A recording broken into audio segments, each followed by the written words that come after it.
하나님의 뜻이 무엇인가 이런 질문들을 우리가 흔히 갖지 않습니까? 그런데 하나님의 뜻이 이것이다 또 이런 것이다 아주 의미 있고 그런 귀중한 도전들이 많이 있지만 아주 단순하게 그럼 성경에서 하나님의 뜻이라고 나와 있는 것은 무엇인가 어떤 것들이 있는가 이렇게 단순하게 찾아보았습니다. 왜냐하면 우리가 어떤 순간에 하나님께서 이렇게 하실 때 이런 의도, 하나님의 마음, 하나님의 뜻 이것을 막 하다 보면 어느 순간에 우리가 주님과의 관계가 잘 느껴지지 않을 때도 있고 그리고 어느 순간에 나 잘 모르겠다. 어디서부터 출발해야 될까? 그냥 정말 초보자의 심정으로 하나님의 뜻을 내가 따라 살고 싶은데 내가 무엇부터 시작하면 좋을까? 이렇게 질문해 볼 때 저는 성경에 나와 있는 하나님의 뜻이 이렇다라고 나와 있는 부분이 가장 명확한 답이 될 것 같다라는 생각을 하게 됐어요. 그래, 우리 삶을 향한, 우리 가정을 향한, 우리 교회를 향한, 우리 나라를 향한 하나님의 뜻은 무엇이지? 이렇게 생각할 때 우리가 이런 걸 해야 되나? 이런 걸 해야 되나? 주로 우리가 무엇을 할지에 대해서 우리가 관심을 갖는다고 했잖아요. 근데 그게 아니라 내가 아무것도 몰라도 성경을 읽다 보니 이게 하나님의 뜻이라네. 이게 하나님의 원함이라네. 그럼 우리가 당장 이해가 되지 않고 그리고 그렇게 되지 않는 여러 상황들 가운데에도 내가 하나님의 뜻을 좇아서 따라서 가보는 것이 아주 귀한 출발이 되더라고요. 제가 대학 다닐 때 테니스를 딱 한 학기 배워본 적이 있는데 테니스를 그 전에 배워본 적 알아서도 아니고 그냥 친구가 수강 신청하는데 자기 테니스 라켓 2개 있다고 같이 쳐보자고 수업 같이 듣다고 그래서 밑도 끝도 없이 테니스 배운 적이 있었어요. 지금 그 친구는 저기 사당동에 총신대학교라는 대학교가 있는데 거기에 지금 구약학 교수하고 있는 황선우 교수라는 친구인데 학부 다닐 때 친했거든요. 근데 자기네 집에 라켓이 2개래요. 너도 같이 하자. 근데 저는 테니스 그렇게 재미도 있지만 그렇게 배워야 될 게 많은지 몰랐어요. 뭐 구분 동작으로도 하고 근데 처음엔 이해가 되지 않는데 이렇게 해보라고 이렇게 해야 된다고 하나하나씩 하고 그걸 따라하고 흉내내다 보니까 그러니까 뭐 몇 번만 쳐도 재미도 있으니까 공을 이렇게 넘길 수는 있게 되더라고요. 물론 이제 쉬운 공만 가능하죠. 그리고 나중에 이렇게 보면 테니스 선수도 참 대단하다 뭐 이런 생각도 들기도 해요. 처음서부터 우리가 봤을 때는 단순한 일처럼 보이지만 사실 그 일을 가르쳐주는 사람을 따라하다 보면 그대로 모방하다 보면 어느 순간에 이걸 왜 하는지 이게 왜 필요한 일인지 이게 어떤 의미가 있는지를 깨닫게 되는 경우들이 훨씬 많더라고요. 그걸 알고 하는 경우보다 일단은 몸으로 익히고 그러니까 순종해보고 따라해보고 그 대표적인 것이 저는 기도 아닐까 싶어요. 기도를 왜 해야 되냐 그리고 기도 오늘에 대해 또 잠깐 나누겠지만 근데 실제로 그런 여러 일들을 구분 동작으로 그 작은 의미 그 소중한 여러 단계들을 아는 것도 너무 도움이 되는데 일단 따라서 옆에 기도하는 분들을 좇아서 그렇게 하다 보면 맞아 이래서 기도하는구나 그렇게 누려지는 게 더 큰 은혜인 것 같아요. 주님도 제자들에게 너희는 이렇게 기도하라 주님의 기도를 알려주기도 하셨지만 정작 성경 말씀을 복음서를 계속 보면 주님은 제자들에게 기도하는 방법을 가르쳐 주신 때도 있었지만 주로 기도하는 모습을 많이 보여주셨던 것 같아요. 하루가 일과가 끝나고 분주하고 바쁘셨을 때 주님이 기도하시고 그 기도를 밤새도록 하시고 그래서 계속 어디서 기도하신다라면 기도하는 그런 사람들이 다 알 수 있는 기도 장소 겟세마네죠. 기도 장소도 있었고 우리에게도 끊임없이 기도하십시오라는 말에 우리가 어떤 행동과 어떤 마음 이것도 중요하지만 우리의 목표가 그래 끊임없이 기도하는 것에 우리가 한번 시도를 해볼까 이런 생각들이 오히려 더 우리를 많이 배우게 하는 것 같습니다. 갑자기 해야 될 일들이 확 생각나고 그리고 뭘 놓쳤다라는 자책감이 들고 내가 그런 일을 어떻게 하나 어떤 큰 일에 대한 부담감이 있는 일이 있을 때 우리가 그래 끊임없이 기도한다는 것은 기도하는 것, 기도부터 시작하는 거지. 뭘 해야 될지 고민하는 것을 앞서서 기도하는 거지. 그런 의미로 보면 오늘 두 가지로 기도에 대한 의미가 이렇게 있다라고 싶습니다. 첫 번째로 여러분, 기도는 간구가 중심이 아니라 대화입니다. 다시 간구가 중심이 아니라, 일부러 중심이 아니라는 표현을 쓴 이유가 뭐냐면 간구도 있죠. 기도는 간구가 아니라는 말이 아니고요. 그게 중심이 아니라는 거예요. 우리가 얼마나 많이 주님 앞에 기도하는가 여기에 이제 관심을 갖는데 그것도 귀한 은혜예요. 그런데 대화가 중심이더라는 거예요. 기도는 간구가 중심이 아니라 대화가 중심이더라. 대화가.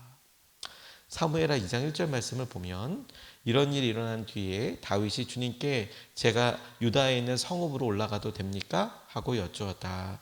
주님께서 그에게 올라가라고 하셨다. 다윗이 다시 여쭈었다. 어느 성읍으로 올라가야 합니까? 주님께서 헤브론으로 올라가라고 알려주셨다. 저는 이 부분이 이제 사울 왕이 죽고 다윗이 이제 유다의 왕이었다가 전체 이스라엘의 왕이 되는 그 과정 중에 한 부분인데 하나님께서 다윗과의 관계를 가장 잘 보여주시는 부분이라 말씀 보다가 이렇게 깨달아졌어요. 무슨 말이냐면 이제 사울이 죽었습니다. 그럼 누가 봐도 이스라엘의 가장 영향력 있는 사람들 다윗일 것 같은데 그럼에도 욕심 있는 사람들도 있을 거 아닙니까? 나 왕 될래. 그런데 다행히도 그런 사람들은 많지 않아 보여요. 다윗이 그 전부터 워낙 전과에 대해서 전공, 승리해서 이긴 역사가 많잖아요. 게다가 사울의 아들들이 다 같은 자리에서 전사하게 됩니다. 근데 다윗이 이렇게 왕이 되고 그리고 이스라엘의 왕이 되어가는 과정들 보면 전쟁을 이렇게 하기 시작하는데 그럴 때 하나님께 여쭤봐요. 하나님 올라갈까요?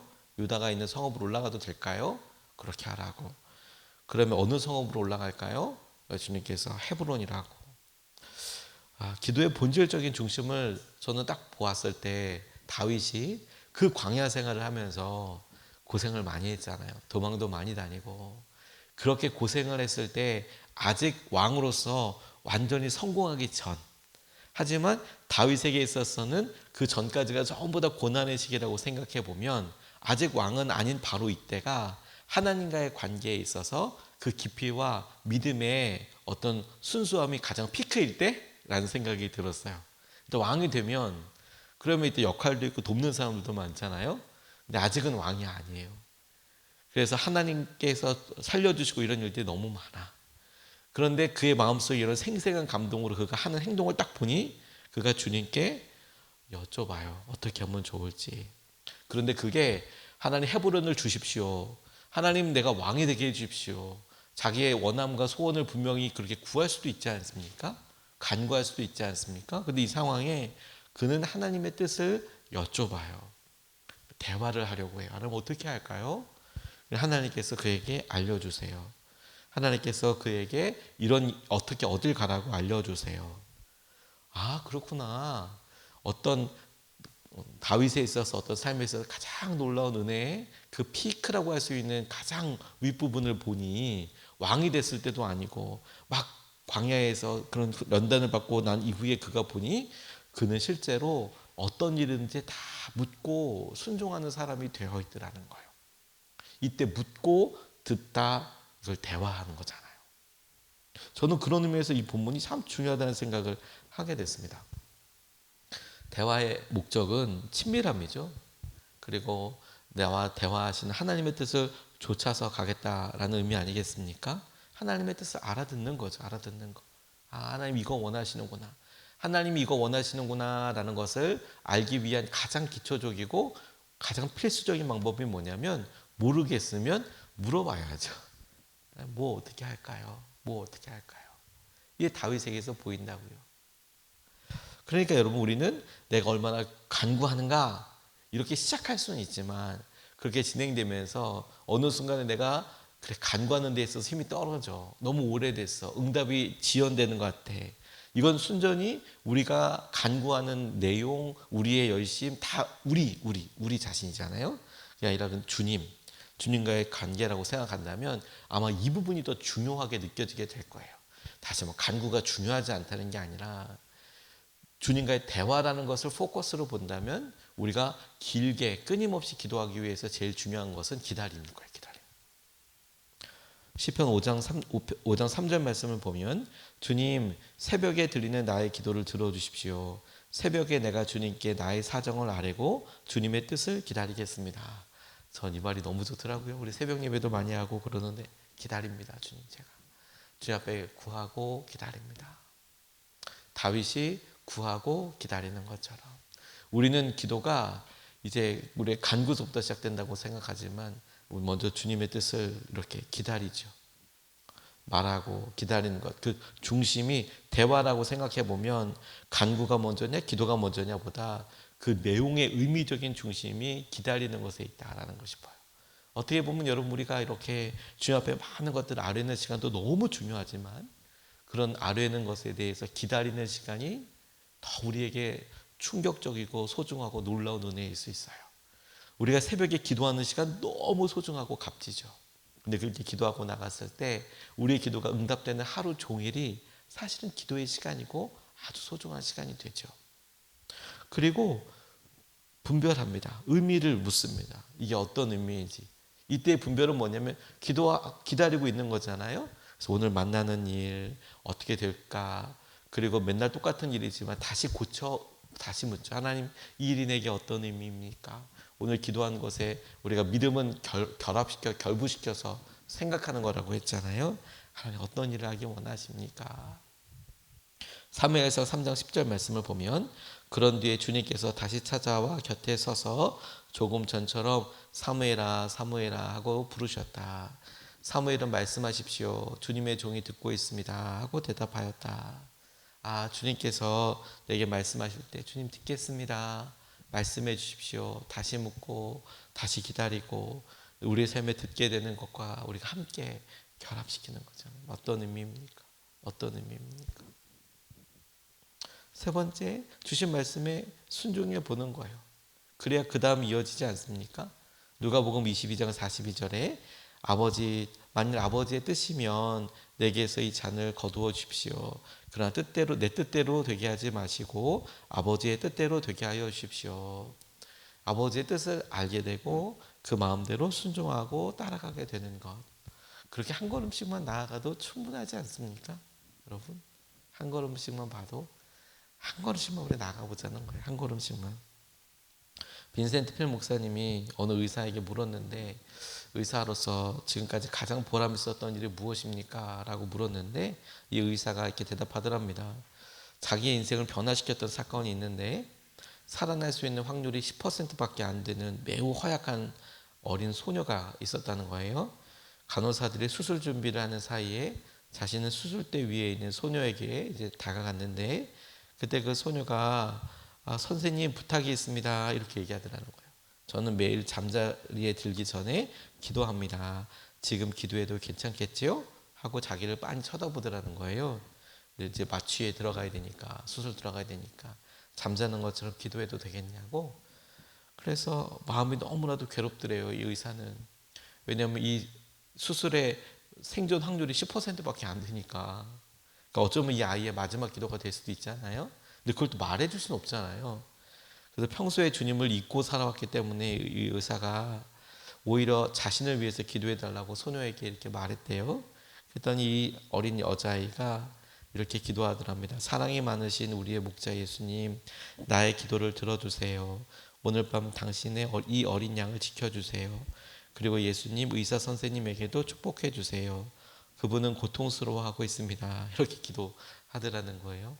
아픈 거는 자기인데 자기를 수술하는 선생님을 보니 고통스러워하는 것처럼 이렇게 보이더라는 거죠. 주님 그렇게 해주세요. 근데 그 기도를 듣고 있었던 이 의사분이 이 간호사들 보지 않는 것에 눈물이 막 나니까 처음으로 감사의 기도를 이렇게 돌아서서 드렸대요. 하나님 저를 용서해 주시고 이 소녀의 생명을 좀 구하게 해 주십시오. 그리고 결국에는 이 아이가 수술을 받고 건강을 회복했는데 기도에 그냥 단순하면서도 주님, 어떤 간구나 이런 것들보다도 내가 직면한 여러 단순한 일, 작은 일, 그게 사실은 기도 제목이에요. 그게 아주 단순한 일, 작은 일.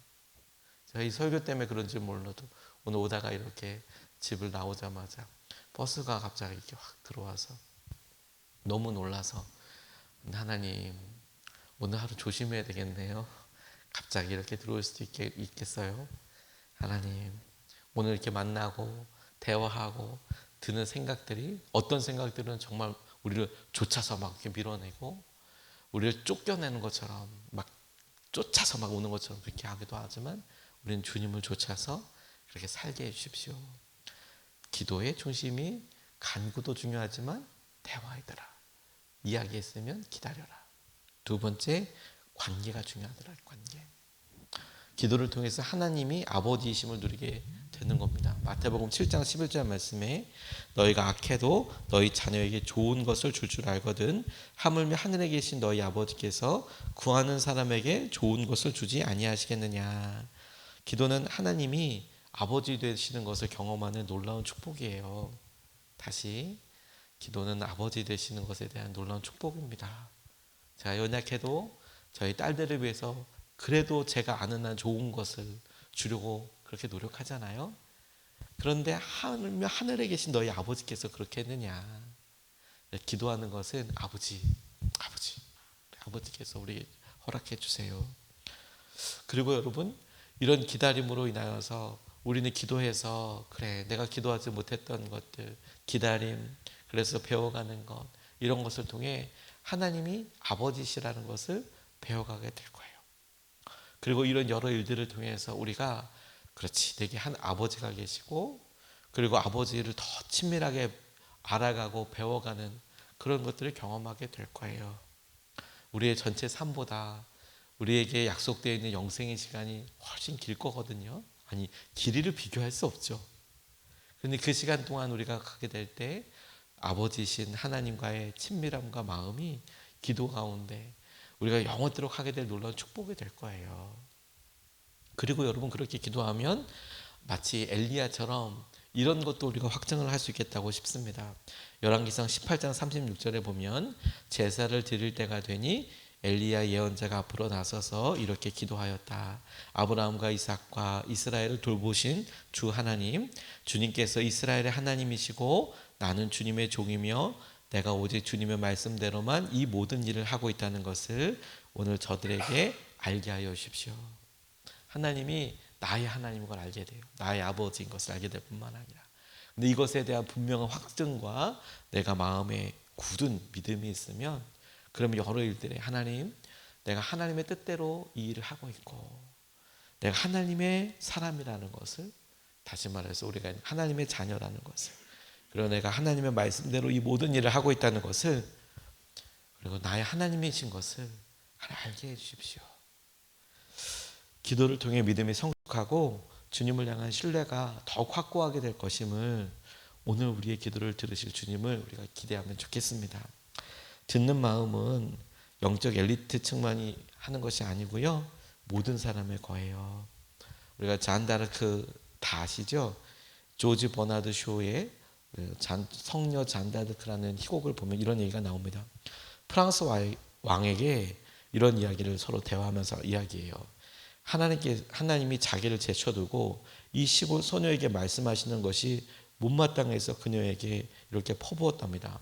뭐냐면 자기는 프랑스 왕인데 하나님이 자기한테는 말씀하시지 않는데 어떻게 너한테 자꾸 이야기하냐. 이 잔다르크가 왕에게 비하면 시골에 있는 그냥 처녀였거든요. 결혼도 안 한. 너한테는 이런 중요한 얘기를 해서 전쟁에 이기게 하고, 근데 왜 나한테는 한마디도 안 하시냐. 이게 프랑스 왕의 고민이었어요. 왜냐하면 백성들이, 군사들이 다 잔다르크를 이렇게 막 그녀의 말을 막 듣고 막 그러니까, 그리고 실제 성공하고 막 전쟁 승리하고 막 그러니까, 말도 안 되게 일어나니까 어떻게 그러냐고. 그러면서 음성 왜 그 음성이 나한테는 오지 않는 거냐. 왕은 네가 아니라 나다. 이렇게 잔다르크에게 이야기하는 장면이 나옵니다. 그런데 잔다르크가 이렇게 답했대요. 음성은 왕께도 옵니다. 왕이 듣지 않으실 뿐입니다. 기도 종 소리가 울리면 왕께서는 성호를 굽고 그걸로 끝냅니다. 하지만 마음으로 기도하시면, 그리고 타종이 멎은 뒤 공중에 퍼지는 종소리를 들으시면 왕께서도 소녀처럼 들으실 것입니다. 이렇게 묘사하는 부분이 나와요. 들으시는 겁니다. 왕께도 들려옵니다. 그걸 내 마음의 중요성, 내 마음의 우선, 욕심 이런 것도 못 듣는 거죠. 근데 여러분, 주님이 나의 주님이시고 내가 주님의 뜻대로 이 길을 가고 있고, 그리고 내가 주님의 사람이라는 것을 지금 알게 해주십시오. 이런 친밀한 가운데, 은혜 가운데 있으면 하나님께서 우리의 외적으로 있는 여러 일들과 상황들에 우리가 흔들리지 않고 주님을 더 굳건히 붙잡게 되는 은혜와, 그래서 누려지는 평안이 저와 여러분들이 이끌어 가시고 인도해 주실 줄로 믿습니다.